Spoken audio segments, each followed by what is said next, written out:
Partai Gerindra resmi mendukung Kofifa dan Emil Dardak dalam Pilkada Jawa Timur 2024. Dukungan dari Gerindra langsung diberikan Ketua Umum Gerindra Prabowo Subianto. Prabowo menyebut Kofifa Emil menunjukkan kinerja yang membanggakan saat memimpin Jawa Timur sejak 2019 lalu. Mendukung Ibu Kofifa dan Pak Emil Dardak sebagai Gubernur dan Wakil Gubernur Jawa Timur untuk periode 5 tahun yang akan datang. Karena mereka sudah terbukti kinerjanya, prestasinya membanggakan yang dapat meningkatkan kesejahteraan rakyat Jawa Timur. Selain Gerindra, Kofifa Emil juga telah mendapatkan dukungan dari sejumlah partai lainnya, seperti Golkar, PAN, dan PSI. Sementara itu PKB, partai asal Kofifa, justru memilih tidak mendukung. PKB berencana menyodorkan kadernya yang lain, yaitu Kiai Marzuki Mustamar. Ujungnya, apapun, ya tentu akan kita kembalikan kepada Kiai Marzuki. Karena Kiai Marzuki bagian penting dari PKB, nggak mungkin kemudian PKB ngeklaim hari ini Kiai Marzuki bersedia, Kiai Marzuki siap. Nah kalau PKB-nya siap, aspirasinya siap, tapi finishing-nya, final touch-nya, ya nanti kita akan minta kesediaan Kiai Marzuki. Yang menjadi tanda tanya juga adalah PDIP. Partai Banteng ini mengakui jika duet Kofifa Emil tidak bisa diutak-atik. Namun, PDIP masih punya keinginan untuk menyodorkan kadernya mendampingi Kofifa. Jika opsi ini gagal, PDIP akan mencoba menjajaki koalisi parpol lain untuk mengusung calon lainnya di Pilgub Jatim November mendatang. Tentu kita ingin mengusung kader kita sendiri, minimal sebagai calon wakil gubernur. Jadi kalau skema dengan Kofifa menemui jalan buntu, kemungkinan kita akan coba mengeksersis formasi-formasi yang lain. Tapi sekali lagi ini masih terus dibahas, dimonitor perkembangannya oleh teman-teman DPD Jatim. Kami akan menunggu laporan atau update terbaru dari perkembangan pilkada di Jawa Timur. Dalam politik sebelum ada janur kuning, segala sesuatu masih mungkin berubah. Lalu siapa yang akan melawan duet Kofifa Emil di pemilihan Gubernur Jawa Timur 2024? Tim Liputan, Kompas TV. Partai Gerindra, Golkar, Partai Amanat Nasional hingga Partai Solidaritas Indonesia resmi mendukung pasangan Kofifa Indar Parawansa dan Emil Dardak di pemilihan Gubernur Jawa Timur 2024. Sementara itu, PDI Perjuangan masih berusaha menyodorkan kader internalnya sebagai syarat dukungan kepada Kofifa dan PKB memilih tidak mendukung duet ini. Lalu siapa yang akan menantang pasangan petahana ini? Seberapa besar kekuatan pesaing untuk melawan Kofifa Emil?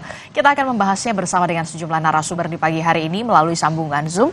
Ada anggota Dewan Pakar dari Partai Golkar, ada Pak Ridwan Hisyam. Selamat pagi, Assalamualaikum Pak Ridwan. Assalamualaikum, selamat pagi. Selamat pagi, kabar baik ya Pak Ridwan ya? Alhamdulillah, sehat walafiat. Ya, kemudian juga ada Wakil Sekjen dari Partai Kebangkitan Bangsa, ada Syaiful Huda, Gus Huda. Selamat pagi, Assalamualaikum Gus Huda. Pagi Mbak, ya. Pagi Bapak-Bapak sekalian. Kemudian ada politisi PDI Perjuangan, ada Mas Seno Bagaskoro. Mas Seno, pagi Pak Seno. Ya, selamat pagi Mbak Disti. Ya, kemudian juga terakhir ada pakar komunikasi politik dari Universitas Brawijaya, ada Pak Anang Sujoko. Selamat pagi Pak Anang. Selamat pagi Mbak Adistia dan Bapak-Bapak semua. Oke, ini kan yang menarik yang kita simak adalah bagaimana pasangan Kofifa Emil ini semakin kuat setelah didukung oleh ketua dari Partai Gerindra, yakni Prabowo Subianto yang mendukung sepaket begitu ya. Itu artinya mayoritas semuanya Koalisi Indonesia Maju ini memang mendukung Kofifa Emil untuk maju di Pilgub. Nah, yang jadi pertanyaan kemudian gini, saya ke PKB dulu deh. PKB jadi bagaimana fix untuk menyodorkan nama Kiai Marzuki Mustamar di Pilgub Jatim untuk menandingi suara Kofifa Indar Parawansa? Gus Huda? Sebelum ke sana kira-kira begini. Tentu kita masih menunggu kesediaan beliau Kiai Marzuki Mustamar yang secara tren elektabilitas dan popularitas semakin naik beliau. Setelah disebut-sebut oleh masyarakat di Jatim, beliau salah satu alternatif kandidasi calon gubernur. Itu yang pertama, Mbak. Jadi kita masih nunggu kesediaan konfirmasi beliau untuk maju di dalam Pilgub Jatim. Tapi sebelum ke sana, kira-kira begini, kita letakkan semua pilkada pada konteks bahwa semua kandidasi berpeluang untuk menang. Tanpa terkecuali saya kira sosok Kiai Marzuki Mustamar dan beberapa sosok yang lain. Karena yang sudah-sudah kita bisa berkaca pilkada Jawa Timur, Mbak Khofifah termasuk yang bisa mengalahkan incumbent waktu itu, Mas Saifullah Yusuf misalnya gitu, dan beberapa incumbent yang lain. Jadi pilkada harus kita letakkan pada konteks dinamika aspirasi publik kita sangat dinamis, peluang untuk menang dan kalah melawan incumbent sangat besar sekali. Oke, tapi kenapa kemudian tidak ada ketertarikan juga untuk mengusung Khofifah Emil Dardak dari PKB? Ataukah mungkin memang dari arus bawah PKB sendiri ketertarikannya justru ke Kiai Marzuki Mustamar? Gus Huda. Dari beberapa masukan teman-teman di Jawa Timur memang butuh sosok baru sebagai sosok alternatif di luar Mbak Khofifah. Kalau kita lihat dari rekam jejak capaian dari Mbak Khofifah, tidak lebih baik apa yang sudah dicapai oleh Pak Dekarwo waktu itu gitu. Mulai tingkat indeks IPM kita yang kenaikannya masih sangat kecil dibanding dengan kenaikan yang pernah diraih oleh Pak Dekarwo, tingkat kemiskinan yang masih sangat tinggi, dan terobosan-terobosan program yang dilakukan oleh Mbak Khofifah tidak terlalu baik dalam konteks untuk meningkatkan kesejahteraan dan berbagai kepentingan masyarakat yang ada di Jawa Timur. Jadi 5 tahun terakhir ini prestasi Mbak Khofifah sebagai provinsi yang sebenarnya punya jumlah penduduk kedua terbesar setelah Jawa Barat tidak bagus-bagus amat. Nah, itulah lalu dibutuhkan sosok baru alternatif yang saya kira bisa dibangun melalui koalisi PKB, PDIP. Kebetulan ada 4 partai yang belum menentukan sikap kan kebetulan. Ada PDIP, ada teman-teman PKS, dan ada P3. Jadi sekali lagi kita butuh sosok alternatif di luar Mbak Khofifah untuk membuat terobosan yang lebih baik untuk Jawa Timur yang lebih sejahtera ke depan. Oke, Gus Huda tampaknya sudah mengeluarkan sinyal-sinyal PDI Perjuangan sampai disebut 2 kali begitu ya. Nanti tapi saya akan tanya ke Mas Seno. Tapi terlebih dulu saya ke Pak Ridwan. Pak Ridwan, ini kalau katanya Gus Huda sebenarnya di 5 tahun belakangan Gubernur Jawa Timur ini Khofifah Indar Parawansa kinerjanya tidak bagus-bagus amat. Nah, kenapa kemudian Golkar dan juga koalisi lainnya justru mendukung sosok Khofifah Emil untuk melanjutkan Jawa Timur untuk 5 tahun mendatang, Pak Ridwan? Ya, begini Mbak ya. Jadi kalau kita lihat Jawa Timur ini tidak bisa kita lihat dibandingkan dengan daerah-daerah lain. Karena budaya atau kultur budaya yang ada di Jawa Timur ini ada beberapa kultur. Jadi ada namanya kultur are, ada kultur Pandalangu, terus Mataraman. Nah, ini berbeda dengan daerah lain kayak Jawa Tengah, kayak gitu. Jadi ada beberapa budaya. Nah, kalau kita melihat sejarah daripada pergubernuran di Jawa Timur, kita mulai dari 97 Mbak. Itu kan kalau dulu 97, tahun 98 kan Golkar semuanya lah seluruh Indonesia. Itu Golkar tahun 98. Tapi begitu reformasi ya, yang terpilih itu adalah incumbent kedua kalinya ya 2003. Kebetulan saya ini peserta Pilgub tahun 2003. Saya didukung oleh PKB, Gus Huda waktu itu, Gus Dur. Nah, saya sebagai wakil gubernurnya Jenderal KV. Jadi PKB Golkar pada waktu itu melawan PDIP. Nah, PDIP ini Imam Utomo incumbent diambil oleh PDIP. Waktu itu Pak Imam Utomo kan Golkar juga, tentara kan, jenderal. Oke. Nah, yang menang adalah Pak Imam Utomo. Terus begitu yang berikutnya, begitu pemilu langsung, nah itu baru muncullah Ibu Hovifah 2008. Yang dilawan adalah juga orang baru, yaitu namanya Soekarwo. Terpilih. Nah, kalah yang namanya incumbent-nya, yang wakil gubernur Sunaryo. Jadi tadi Gus Huda saya sedikit kritik bahwa Saifullah Yusuf itu memang incumbent, tapi bukan gubernur, dia wakil gubernur. Nah, kalah dengan Ibu Hovifah. Nah, jadi kalau saya lihat ke depan ini nanti, jadi di tahun 2023 harusnya, tapi pemilunya 2024, peluang Hovifah adalah sangat besar sekali karena incumbent. Maka dari itu Partai Golkar tidak memaksakan kader langsung atau kadernya sendiri untuk bertarung. Karena pengalaman kami tadi itu melihat bagaimana karakter di Jawa Timur. Dan Bu Hovifah ini harus diketahui, Mbak, ini sudah 4 kali loh maju.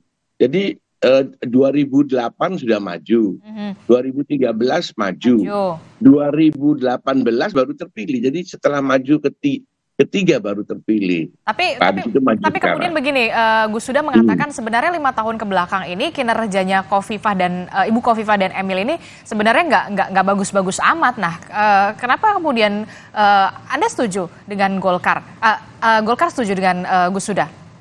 Ya, saya kira saya tidak setuju lah kalau masalah itu sangat relatif ya, karena kalau kita menilai pemerintahan yang 5 tahun sekarang ini, itu kita mengalami COVID kurang lebih 2 tahun, sehingga kalau itu tidak bisa maksimal kita semuanya. Saya kira hampir semua daerah kok. Seperti kita lihat kemarin di Jawa Tengah juga sama, Mas Ganjar ya tidak terlalu baik-baik saja, atau daerah provinsi-provinsi lain. Jadi hampir rata-rata. Tapi saya juga memang tidak mengatakan bahwa Ibu Hovifah berprestasi bagus. Tapi saya kira ya baguslah kalau untuk masyarakat Jawa Timur yang majemuk cukup besar, penduduknya 40 juta, dengan keberhasilan Bu Hovifah ini saya kira memang wajarlah kami dari Partai Golkar dan pendukung lainnya untuk memberikan dukungan kepada Ibu Hovifah. Tetapi saya juga mengharapkan, karena PDIP dan PKB ini adalah partai besar di Jawa Timur, pernah menang pemilu juga di Jawa Timur, sehingga mereka memang harus memajukan calonnya. Itu tidak melihat kalah atau menang. Seperti Pak Soekarwo waktu periode kedua. PDIP tetap memajukan, yaitu Pak Bambang Deha dengan Pak Said. Nah, tadi disampaikan bahwa Pak Said ini memang mempunyai satu nilai di Jawa Timur yang mungkin bisa diajukan oleh PDIP, karena Pak Said ini kan kulturnya ini kan cukup Pak Ridwan kuat di Jawa Timur itu. Oke, saya ke Mas Seno. Mas Seno, kalau kata Pak Ridwan sebagai partai besar begitu juga di Jawa Timur, seharusnya kemudian PDI Perjuangan ini memajukan atau mendorong kadernya sebagai cagup Jawa Timur. Nah, kalau kita melihat kemarin Ketua DPD Jatim itu Pak Said Abdullah mengatakan nggak apa-apa Bu Hovifah nanti cawagupnya dari PDI Perjuangan kalau mau begitu. Tapi kan ini tampaknya sudah tertutup pintu begitu ya, karena memang sudah solid sekali Koalisi Indonesia Maju mendukung sepaket Hovifah Emil. Nah, kalau dari PDI Perjuangan sendiri gimana nih? Apalagi Gus Huda sudah ada sinyal-sinyal PDIP tadi sudah 2 kali dikatakan. Jangan-jangan mau koalisi nih di Jawa Timur, PKB PDIP.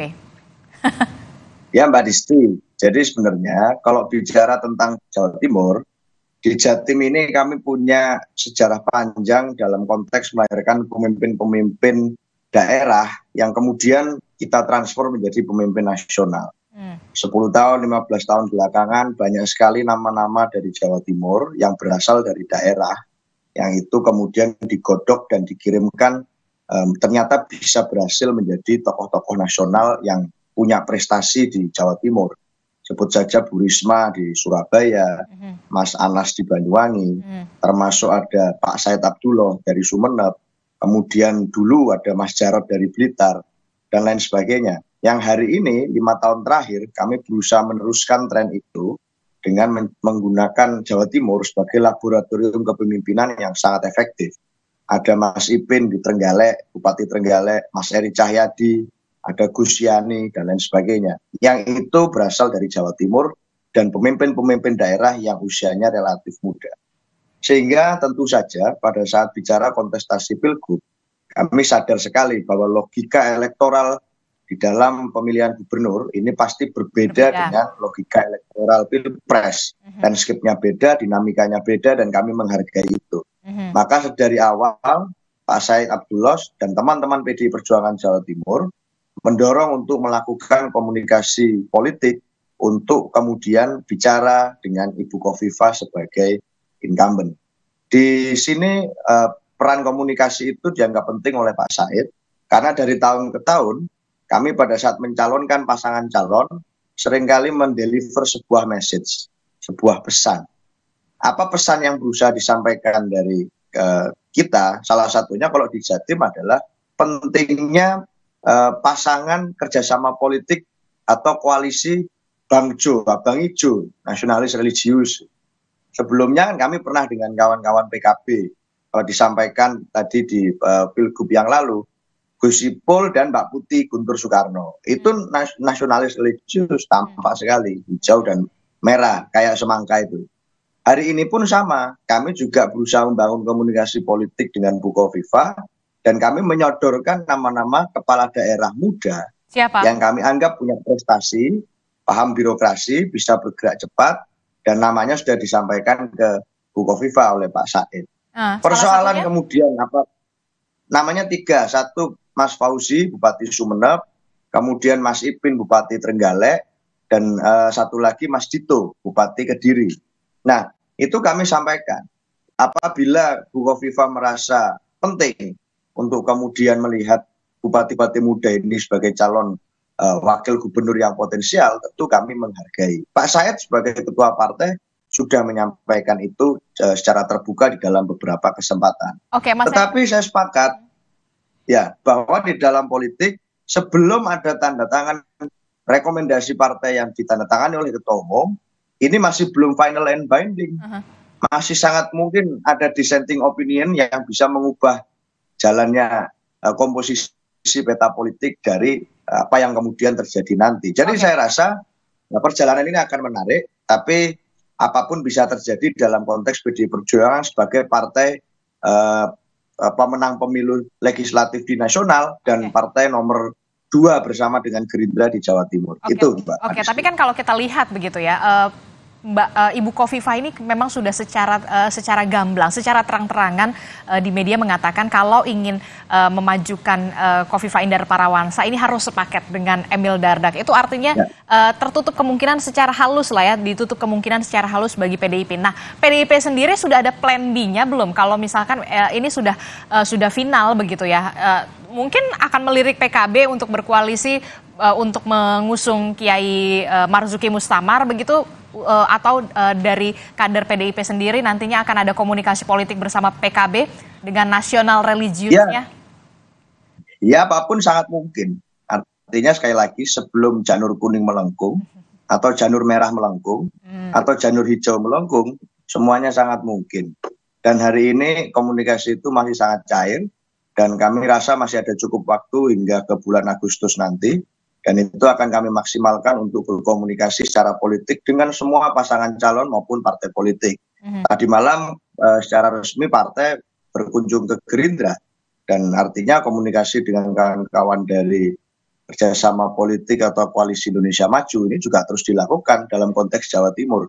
Dengan kawan-kawan PKB juga saya rasa komunikasi politik berjalan terus. Apalagi kita juga harus memikirkan pilkada di kabupaten kota di berbagai tempat di Jawa Timur.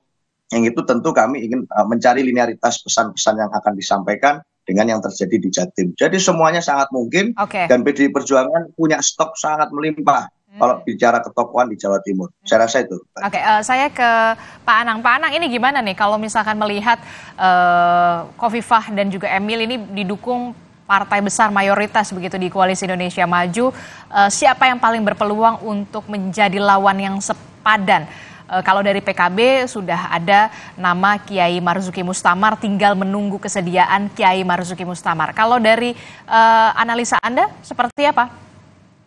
Iya, terima kasih Mbak Adisti. Ya, kalau saya melihat dari media exposure dan juga bicara terkait dengan masalah fakta empiris perbincangan masyarakat Jawa Timur, memang Khofifah dan Emil Dardak ini sebagai sebuah simbol petahana yang memiliki elektabilitas tinggi dan identik dengan kenyamanan Jawa Timur. Oke. Identik itulah yang kemudian membuat posisi Khofifah itu sampai sekarang belum bisa disandingkan dengan pesaing yang lain. Nah, identitas atau simbol-simbol keamanan, kenyamanan Khofifah dan Emil Dardak inilah yang kemudian harus disandingkan dengan lawan-lawan yang memiliki kaliber nasional. Nah, kaliber nasional tentu saja juga yang memiliki identitas dan kedekatan dengan grassroots Jawa Timur, yang memiliki berbagai budaya yang beragam. Tetapi ada sebuah benang merah kalau kita katakan bahwa harus memiliki sebuah spirit atau kedekatan dengan kalangan Nahdlatul Ulama, Nahdiyin. Itu menjadi sebuah syarat kunci yang sebetulnya tidak tertuliskan, tetapi itu menjadi perekat untuk loyalitas dan kemudian bicara pada peningkatan elektabilitas. Nah, posisi kalau kita lihat saat ini dengan perbincangan yang ada, kemudian dengan yang terakhir kemarin ketika Gerindra secara resmi mendukung pasangan ini, maka sebetulnya saya melihat ada sebuah ketertutupan pintu untuk membongkar pasangan ini. Ya. Artinya ketika ada sebuah lobby-lobby yang memungkinkan, ya secara politis itu memungkinkan, itu belum final. Tetapi ketika ini akan dibongkar, pasangan ini memiliki risiko yang cukup signifikan untuk perpecahan dari KIM itu sendiri. Karena KIM ini kan sudah memiliki kesepakatan itu. Nah, kalau ini dibongkar, risikonya kemudian KIM juga memiliki potensi untuk pecah. Nah, ini yang tidak akan diambil risiko oleh teman-teman partai politik pendukung. Terutama kita lihat misalkan Golkar, PAN, Gerindra, itu tidak mungkin lah main-main akan kemudian memecah pasangan ini. Nah, menurut saya efektifnya sebetulnya kalau saya memiliki ide, memang saya tidak sepakat ketika Bu Khofifah ini lawan bumbung kosong, kotak kosong. Saya tidak ingin mengharapkan itu karena itu ciri atau menjadi identitas runtuhnya demokrasi kita. Oleh karena itu hadirnya PKB sebagai pemenang di DPRD Jawa Timur, kemudian menempati posisi kedua dan yang sebelumnya menjadi pemenang pada pilkada sebelumnya, saya harapkan berani memunculkan kader-kadernya. Saya yakin misalkan dari PDIP memiliki kader-kader nasional yang cukup kompeten, baik itu yang berangkat dari Jawa Timur, artinya Surabaya, bisa jadi dari Banyuwangi atau daerah-daerah lain cukup kompeten. Demikian juga PKB. PKB saya yakin juga memiliki kader-kader. Bahkan dalam beberapa sejarahnya kan sebetulnya PKB dan PDIP seringkali ganti kursi. Jadi misalkan dulu dari PKB kemudian ke PDIP dan itulah politik ya, politik semacam itu. Nah, kehadiran calon misalkan kita lihat misalkan ada Bu Tri Risma, kemudian Pak Aswar Anas, kemudian kalau kita lihat dari PKB ada Pak Kiai Marzuki Mustamar. Ini saya kira masih ada cukup waktu untuk membuat poros. Nah, bagaimana kemudian bergaining antara PDIP dan PKB ini seharusnya mampu menghadirkan suasana kompetitif demokrasi yang berkualitas. Oke. Ya, ini yang butuh strategi. Oleh karena itu, menurut saya fokus saja pada koalisi poros yang lain, yang itu akan membangun dan meningkatkan elektabilitas. Saya yakin ini masih ada kesempatan untuk membangun sebuah persaingan demokrasi yang cukup kompetitif. Oke, Begitu, masih ada waktu untuk membuka poros baru begitu, peluang antara koalisi PKB dan juga PDI Perjuangan. Bahkan juga tadi kan juga sempat disinggung oleh Mas Seno, nasionalis religius begitu. Nah, kalau dari Pak Anang sendiri melihat sosok Kiai Marzuki Mustamar ini berpeluangkah untuk menjadi lawan yang sepadan terhadap Khofifah Emil? Ya, memang saat ini elektabilitas dari Pak Marzuki masih jauh ya. Bahkan dalam beberapa survei tidak mencapai 1% ya.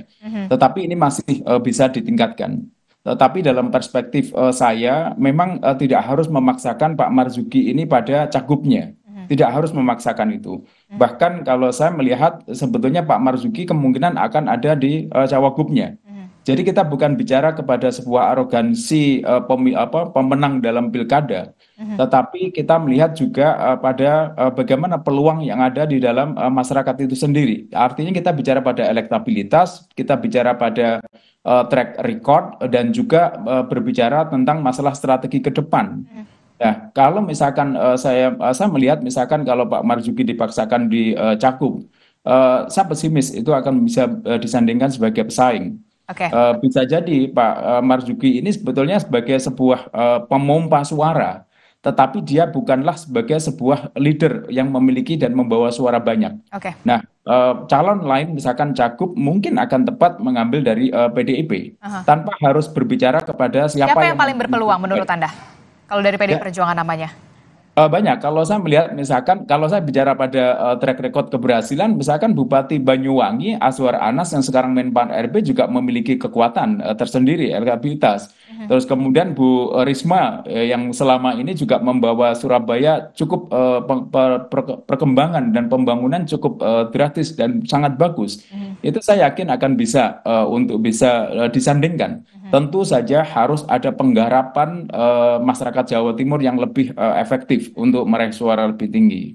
Yang paling berpeluang justru dari PDI Perjuangan untuk menjadi cagupnya begitu ya, nama Azwar Anas, kemudian juga ada Bu Risma. Bagaimana dengan nama Kiai Marzuki Mustamar yang disebut tadi Pak Anang, katanya elektabilitasnya masih berada jauh, bahkan kurang dari 1% Gus Huda untuk menjadi cagup dan cocoknya posisinya cawagup. Respon Anda seperti apa Gus Huda? Tetaplah bersama kami, jangan dijawab dulu. Usai jeda kami kembali di Sapa Indonesia Pagi.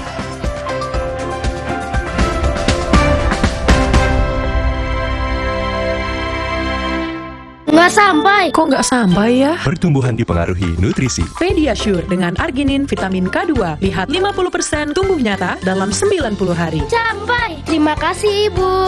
Pediasure dukung tumbuh nyata. Galon datang. Kok yang ini, Pak? Jauh lebih murah, mah. Airnya jernih, galonnya kinclong. Yang penting itu isinya. Kalau tutupnya aja gampang dicopot gini, isinya gimana? Ternyata tidak semua air itu sama. Ini buktinya, murninya Aqua.